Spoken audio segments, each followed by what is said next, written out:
আসসালামু আলাইকুম রহমতুল্লাহ বরাকাত। সুপ্রদর্শক, আশা করছি সবাই ভালো আছেন। আজিজুল হক বাহার, পিতা মৃত সিরাজুল হক, বাতানিয়া সাগলাইনিয়া, ফেনী মিজিবাড়ি বাসিন্দা। এই আজিজুল হক বাহার স্বল্প সময় আমার আত্মীয়। গত 16 তারিখ শনিবার তার আপন জ্যাঠা ঢাকায় মৃত্যুবরণ করেন। জ্যাঠার লাশ বাড়িতে নিয়ে আসে পৌঁছে রাত 10টায়।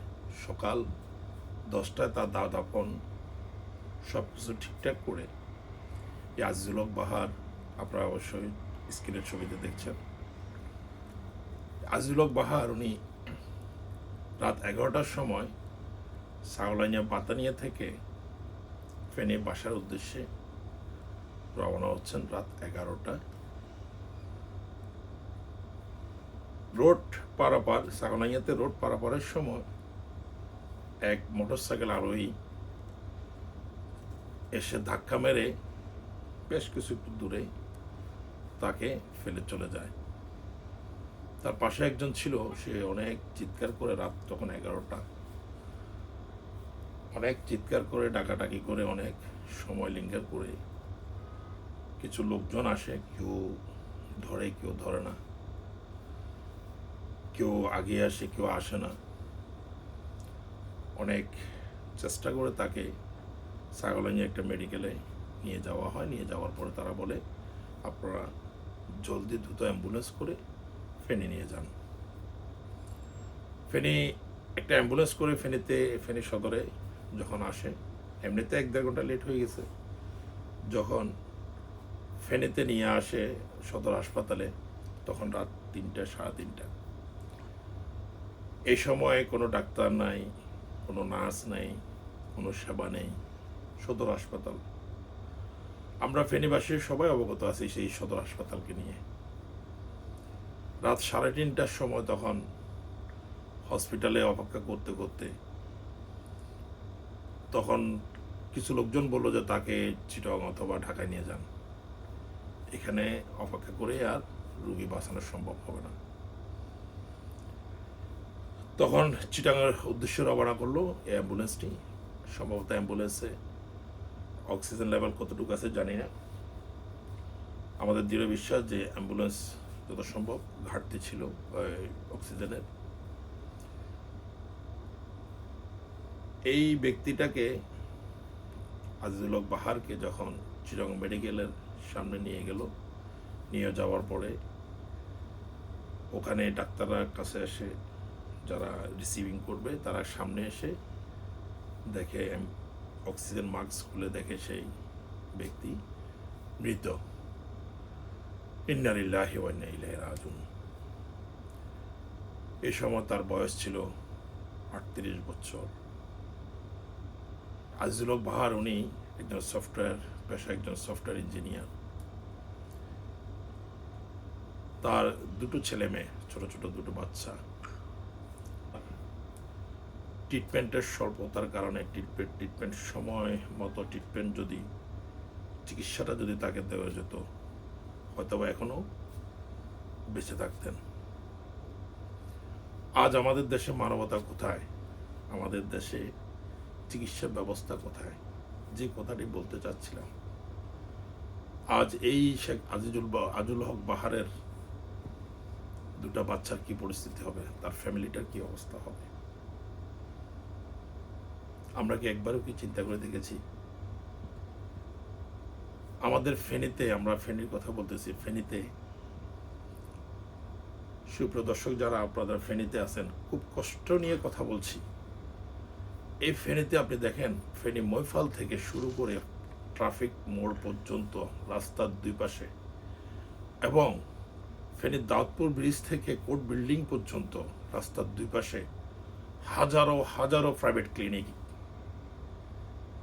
আমরা যেটাকে বলি, এটা হলো কমার্শিয়াল ক্লিনিক, কমার্শিয়াল হাসপাতাল, কমার্শিয়াল কেয়ার।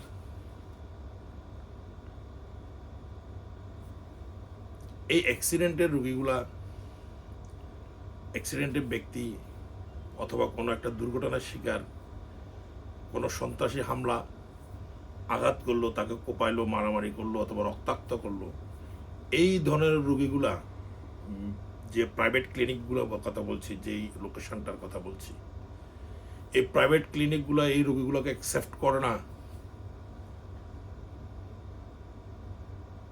আমাদের লাইফে আমরা দেখিনি এদেরকে কখনো প্রাইভেট ক্লিনিকে রিসিভ করতে। সবাই এক এক কথাই বলে সবাই সদর হাসপাতালে নিয়ে যান।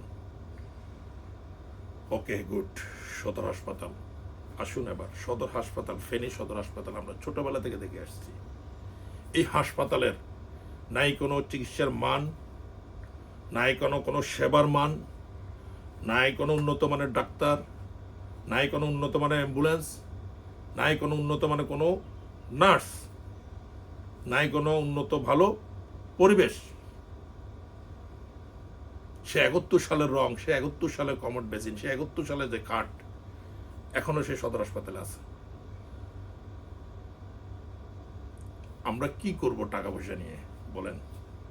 টাকা থাকা সত্ত্বেও চিকিৎসা নিতে পারেনি, চিকিৎসা দেওয়ার মতো নাই ব্যবস্থা আমাদের ফেনীতে। গত নির্বাচনে আমরা বলেছি কত ভালো, অনেক ভালো, 1 নম্বর ফেনীর 1 আসনের ভালো একজন এমপি পেয়েছি, ফেনীর 2 আসনে একজন ভালো এমপি পেয়েছি, ফেনীর 3 আসনে আরো ভালো একজন এমপি পেয়েছি। আমরা কি করব 3টা এমপি দিয়ে? আমি দলীয় রাজনীতিক প্রসঙ্গে আমি যাচ্ছি না, কারো কোনো যদি মনে কষ্ট আসে, সরি টু সে, আমি আন্তরিকভাবে ক্ষমা চেয়ে নিচ্ছি। আজকে মানবতা কোথায় হারিয়ে গেছে? কেন আজকে মানবতা নাই? আমরা মানবতার ফেরিওয়ালা হতে চাই, মানবতার কাজ করতে চাই। এগিয়ে আসুন। সরকারের পক্ষ থেকে, এমপি মহোদয়ের পক্ষ থেকে, ফেনী জেলাবাসীর পক্ষ থেকে, ফেনী ডিসি মহোদয়, সবাইকে, প্রশাসনিকভাবে সবাইকে এগিয়ে আসার জন্য বলছি। ফেনীবাসীর জন্য একটু সদয় হন, ফেনীবাসীর জন্য একটু এগিয়ে আসুন। এই অ্যাক্সিডেন্টের যে ব্যক্তিগুলো, যে মারামারি, যে কোনো এক দুর্ঘটনার ব্যক্তিগুলোকে এগিয়ে আসুন, আমরা তাদেরকে বাঁচাই। আমরা প্রাইভেট ক্লিনিকগুলো থেকে আসলে দূরে সরে আসি। এদেরকে ব্যবসা দিয়ে আমাদের কোনো ফায়দা আসবে না। আমাদের কি লাভটা কি? আমাদের একজন ভাই আরেকজন ভাই যদি আপনার অ্যাক্সিডেন্ট করে, গাড়ি অ্যাক্সিডেন্ট করে যদি প্রাইভেট ক্লিনিকে যদি না নেয়, রিসিভ না করে, অ্যাকসেপ্ট না করে, ফেনী সদর হাসপাতালে ঘন্টার পর ঘন্টা যদি পড়ে যেতে হয়।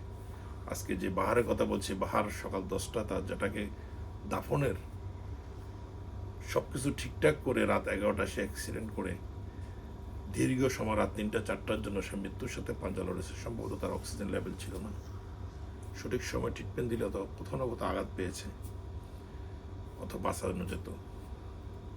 আমরা ফেনীবাসী কেন আমাদের যে কোনো একটা অ্যাক্সিডেন্টের রুগী, কোনো একটা মর্মান্তিক রুগীকে নিয়ে ফেনীতে না সবসময় আমরা ছোটোবেলা থেকে দেখে আসছি, হয় ঢাকাতে আমরা রান করতে হয়, না অ্যাম্বুলেন্স করে চিটাগাংয়ের দিকে রান করতে হয়। এই যে একটা ডিস্টেন্স, এই সময়টাতে আপনি দেখেন, যারা প্রবাসে আছেন, মধ্যপ্রাচ্যে যারা আমার ভিডিওটি দেখছেন, বাংলাদেশে যারা দেখছেন, সবাই তো প্রবাস করছেন, মধ্যপ্রাচ্য বেশরকম সবাই তো প্রায় মানুষ তো এসেছেন। আপনারা দেখেন 2 মিনিট 3 মিনিট সর্বোচ্চ 5 মিনিটের ভিতরে অ্যাম্বুলেন্স এসে অন দ্য স্পটে চিকিৎসা নিচ্ছে।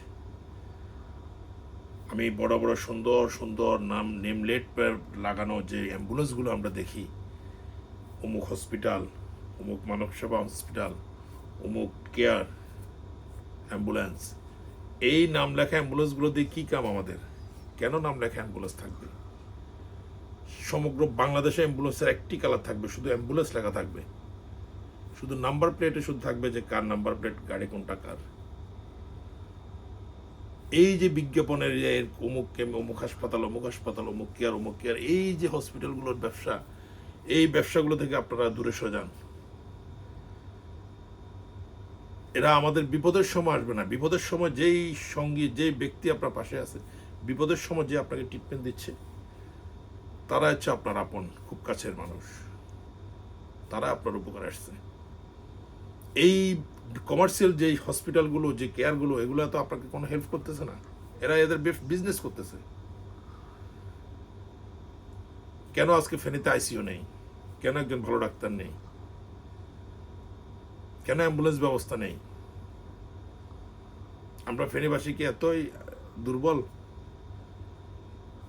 বাংলাদেশের সবচেয়ে দ্বিতীয় এবং তৃতীয় স্থানে যেই জেলাটি আছে সেটি হচ্ছে সব ফেনী জেলা। প্রত্যেকটি ঘরে একজন দুজন করে প্রবাসী আছে। কারো কাছে টাকা পয়সা, অর্থের কোনো সমস্যা নাই, কিন্তু আমরা সেই চিকিৎসাটা, সেই সুচিকিৎসাটা, সেই সম্ভবত চিকিৎসাটা, ওটা আমরা পাচ্ছি না, ওটা থেকে আমরা বঞ্চিত। আমি ফেনীর তিনটা আসনে এমপি মহোদয়দেরকে আমি দৃষ্টি আকর্ষণ করে বলছি, আমার ভিডিওটি আপনারা ফেনীবাসী শেয়ার করে দিবেন। যে ছাগলানিয়া, যে বাতানিয়া, যে আপনার মেজি বাড়ির যে ছেলেটি বাহার, আজিজুল হক বাহারের অকাল মৃত্যুতে আমরা তার পরিবারকে শুধু সান্ত্বনা দেওয়া ছাড়া আর কিছু নেই। দুটো ছোট ছোট বাচ্চা, এক ছেলে এক মেয়ে সন্তান, দুটো সন্তান রেখে গেছেন, ওনার বয়স 38। এই পরিবারের জন্য, শোকাহত পরিবারের জন্য, তাদের শোক সইবার জন্য আমরা আল্লাহর কাছে প্রার্থনা করি, এবং কি মরহুম আজিজুল হক বাহার, আল্লাহ তালা ওনাকে জান্নাতবাসী করুন, এবং আল্লাহ তালা তাকে বেহেশতে নসিব করুক। আমরা আর এই বাহারের মতো অকাল মৃত্যু আমরা চাই না। আমরা চাই সুচিকিৎসা, সময়মতো চিকিৎসা। ফেনীবাসীর পক্ষ থেকে, সবার পক্ষ থেকে, আমাদের এই চ্যানেলের পক্ষ থেকে আজিজুল হক বাহারের জন্য আমরা দোয়া করি আল্লাহর কাছে। আজকে এই পর্যন্ত, ভালো থাকবেন। আমার কথা যদি কারো কোনো মনোকষ্ট, কোনো আঘাত আসে, সবাই ক্ষমা সুন্দর দৃষ্টিতে দেখবেন। আসসালামু আলাইকুম ওয়া রাহমাতুল্লাহি ওয়া বারাকাতুহু।